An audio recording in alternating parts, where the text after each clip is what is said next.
প্রিয় দর্শক, আপনারা দেখছেন এশিয়ান ট্রাফিক টেকনোলজিস লিমিটেড নিবেদিত মাহে রমজান উপলক্ষে নববাংলার বিশেষ আয়োজন শুনি রমজানের বাণী, powered by Tanzim travels and tours, sponsored by Jamuna life insurance company ও Dohari enterprise, co sponsor Dohar Islamic academy ও মার্কাজুল কোরআন ইসলামিক একাডেমি।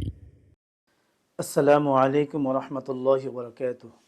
আলহামদুলিল্লাহ আলহামদুলিল্লাহিল্লাযী ওয়াহদা ওয়াসসালাতু ওয়াসসালামু আলা মান লা নাবিয়্যা বা'দা আম্মা বা'দ। আলহামদুলিল্লাহ, পবিত্র মাহে রমজানের বিশেষ অনুষ্ঠানে নববাংলার পক্ষ থেকে দর্শকদের জানাচ্ছি আন্তরিক শুভেচ্ছা ও মোবারকবাদ। প্রিয় দর্শক, আপনারা দেখছেন মাহে রমজানের বিশেষ আয়োজন শুনি রমজানের বাণী। সাথে আছি আমি Junaid Al Hasan. Asian traffic technologies limited নিবেদিত, power by Jamuna life insurance company limited, sponsor by Tanzim travels, Dohari enterprise ও দোহার ইসলামিক একাডেমি। প্রিয় দর্শক, আজ আমাদের নববাংলা স্টুডিওতে উপস্থিত হয়েছেন একজন বিশিষ্ট আলিম দ্বীন। আমি প্রথমে তাকে পরিচয় করে দিচ্ছি। আজ আমাদের মাঝে উপস্থিত রয়েছেন দারুল হুদা নুরিয়া মাদ্রাসার সম্মানিত প্রতিষ্ঠাতা এবং মুহতামিম হাফেজ হযরত মাওলানা মুফতি বেলাল হুসাইন মাহমুদি সাহেব দামাত বারাকাতুহুম। আমরা আজ চলে যাচ্ছি সরাসরি মেহমানের কাছে। আসসালামু আলাইকুম ওয়া রাহমাতুল্লাহ। ওয়া আলাইকুম আসসালাম ওয়া রাহমাতুল্লাহি ওয়া বারাকাতুহু। হযরত ভালো আছেন? আলহামদুলিল্লাহ। আলহামদুলিল্লাহ। আজকে আমাদের চতুর্থ রমজান।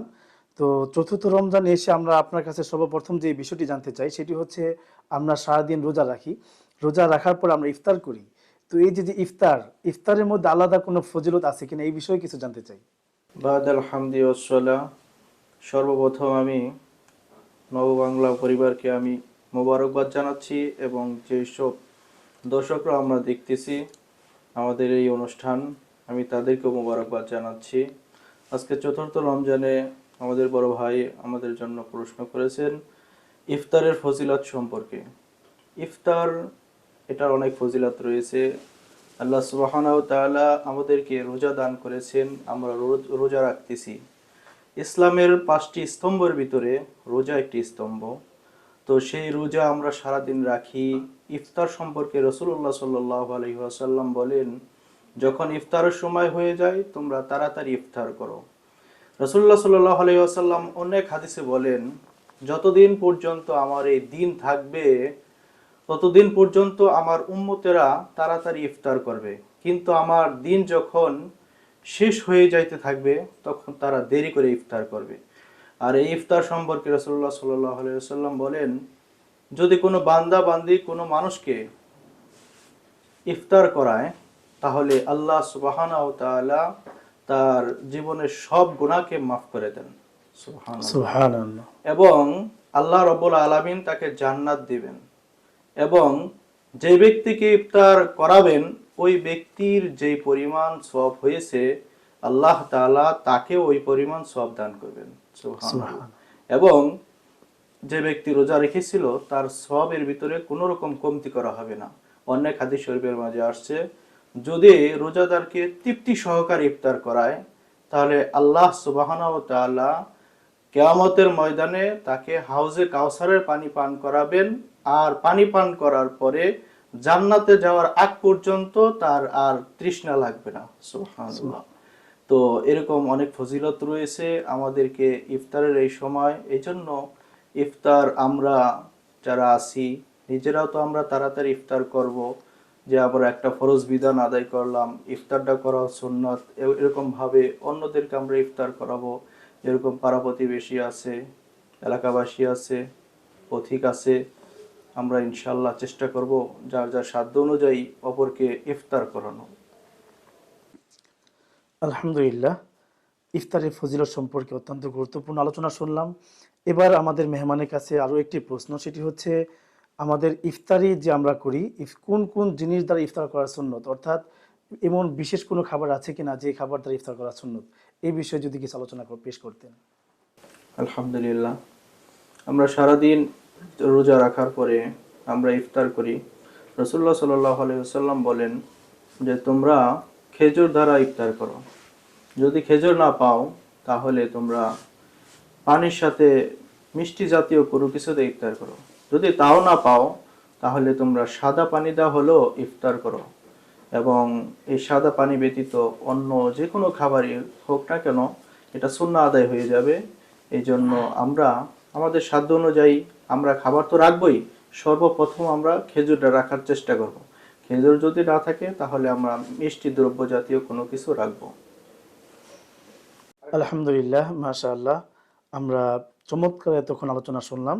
আমরা সর্বশেষ আমরা মেহমানের কাছে একটি বিষয় জানতে চাই, সেটি হচ্ছে যে এই যে রমজান মাস চলতেছে, রমজানের কোন কোন সময়ে মুমিন ব্যক্তির দোয়া কবুল হয়, এই বিষয়ে যদি কিছু আলোচনা পেশ করতেন। আমরা রোজা রাখি, রোজা আল্লাহ পাকের একটা ইবাদত।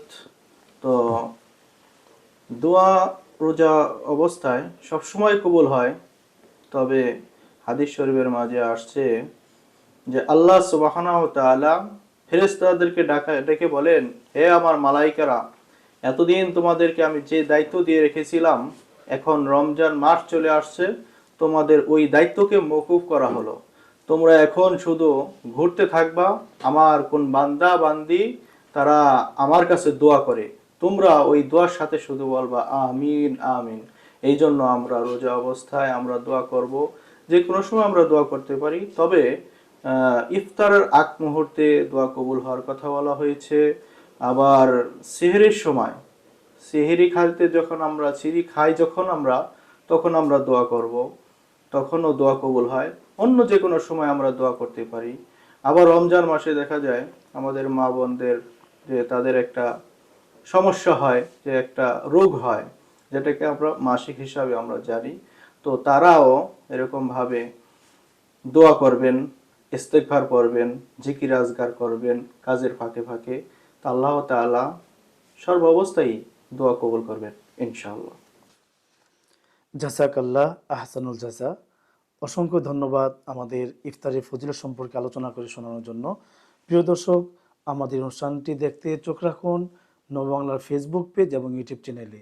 আজকের মতো এখানে বিদায় নিচ্ছি, দেখা হবে পরবর্তী কোনো অনুষ্ঠানে। আসসালামু আলাইকুম ওয়া রাহমাতুল্লাহ। খুশির মাতম ধরাই মানিশা ইবাদাতের মহিমায় রহমা অপাশে রহমের বাণী শুনি শুনি রমজানের বাণী রমজানের বাণী শুনি রমজানের বাণী রমজানের